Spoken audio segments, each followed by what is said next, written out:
எனக்கு தெரிஞ்ச ஒரு நபர் வந்து பார்த்தீங்கன்னாக்கா லக்னத்துக்கு 7ஆம் இடத்துல வந்து சனி ராகு. நல்லா கவனிச்சுங்க. லக்னத்துக்கு 7ல் சனி ராகு. லக்னத்துக்கு 4ஆம் இடத்துல செவ்வாய் ராகு. அந்த பெண்ணுக்கு 33 வயசு திருமணம். நல்லா கவனமாக கேட்டுங்க. அவங்க 2 பேரும் விரும்பி இத்தனைக்கும் ஜாதி விட்டு ஜாதி, மதம் விட்டு மதம் தான் திருமணம். ஜாதி விட்டு ஜாதியோ, மதம் விட்டு மதமோ திருமணம் பண்ணியிருக்காங்க. அவருக்கு லக்னத்துக்கு 7ஆம் இடத்துல சனி ராகு. அந்த பெண்ணுக்கு லக்னத்துக்கு 4ஆம் இடத்துல செவ்வாய் ராகு.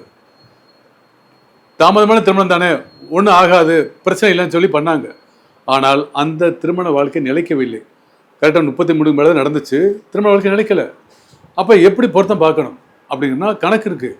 நிச்சயமாக கான்செப்ட் என்னன்னாக்கா 33 வயசுகள் திருமண பொருத்தம் பார்க்கணுமா வேண்டாமா, பார்த்தே ஆகணும். பார்த்தா தான் நல்லது. 33 வயசுக்கு மேலே திருமணம் நடக்குது, திருமண பொருத்தம் தேவையில்லை, ஜாதி விட்டு ஜாதி கல்யாணம் பண்ண அப்படிலாம் முடியாது. பார்த்தே ஆகணும்.